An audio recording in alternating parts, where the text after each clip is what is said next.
Excellences, Messieurs les maires, Excellences, Messieurs l'ambassadeur, distingués invités, en vos rangs et qualités, Excellences, Mesdames et Messieurs, aujourd'hui, nous sommes réunis ici pour commémorer le 63e anniversaire de l'indépendance de la République démocratique du Congo. En cette occasion importante, je voudrais adresser mes salutations les plus chaleureuses et mes plus sincères félicitations à la communauté congolaise d'Ottawa et de Gatineau au Canada. Alors que nous célébrons cette étape importante, il est essentiel de réfléchir au parcours qui nous a amenés ici. Il y a 63 ans, le 30 juin 1960, la République démocratique du Congo est devenue une nation libre et souveraine, marquant la fin de la domination coloniale. Ce fut une occasion capitale qui symbolisait la résilience collective et la détermination du peuple congolais dans sa quête de liberté et d'autodétermination. Cependant, alors même que nous célébrons notre indépendance, nous ne pouvons ignorer les défis qui continuent d'affliger notre pays bien-aimé. L'un de ces défis est la situation sécuritaire dans la partie orientale de la République démocratique du Congo. Les conflits persistants, les viols de nos filles et de nos mères par l'ennemi et la violence sans commune mesure dans la région ont causé des souffrances inimaginables à la population congolaise.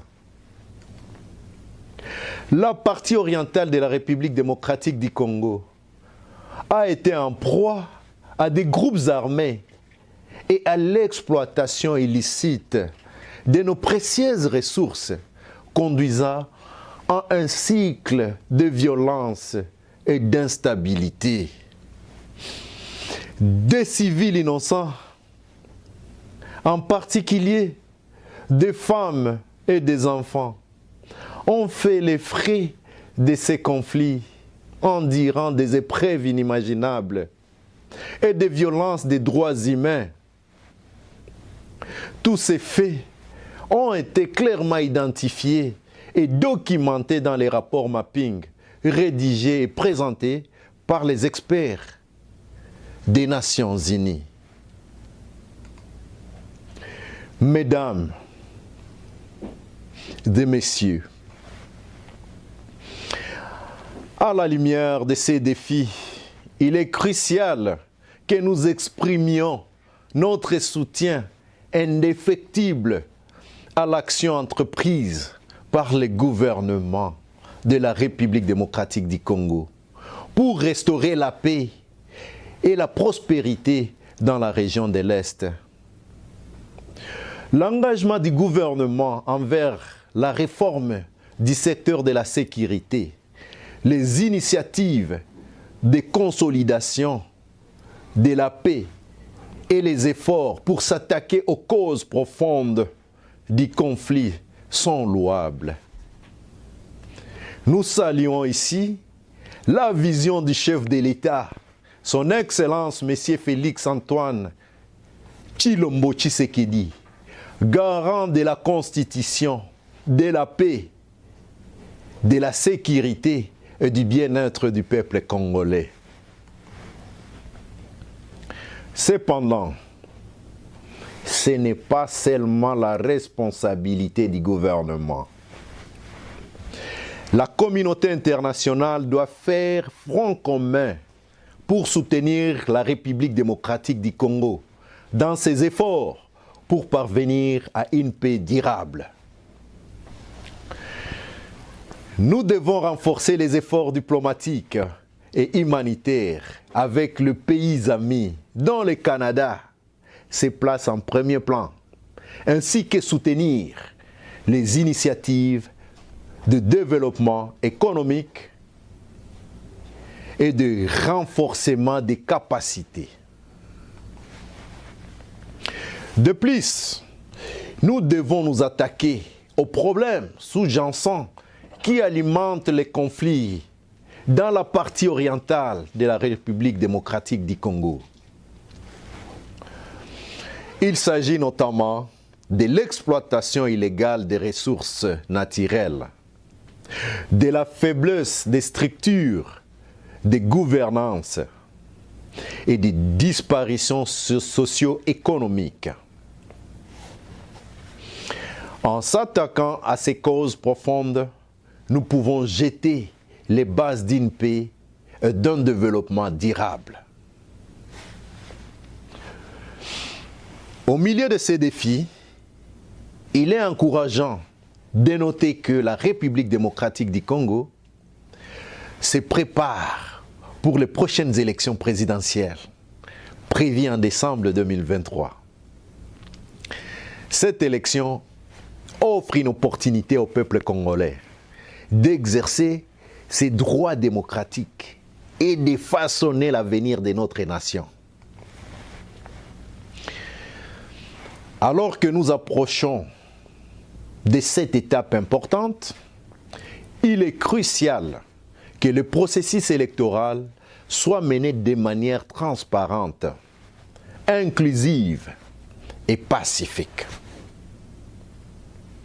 Le gouvernement, les autorités électorales, les organisations de la société civile et la communauté internationale doivent collaborer pour garantir des élections libres et équitables.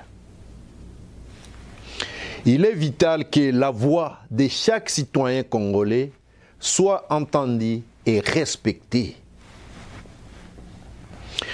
Les prochaines élections électorales, les prochaines élections présidentielles ont le potentiel d'être un tournant pour la République démocratique du Congo.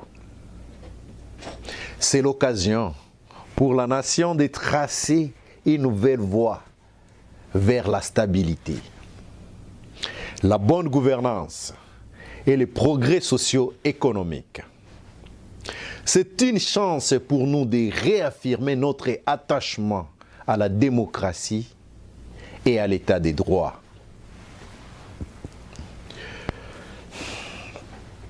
À la communauté congolaise d'Ottawa et de Gatineau, au Canada, je vous exhorte à vous engager activement dans le processus électoral. Votre voix compte et votre participation est cruciale pour bâtir un avenir meilleur pour notre pays. Exerçons nos droits démocratiques de manière responsable et contribuons à l'avenir pacifique et prospère auquel nous aspirons tous.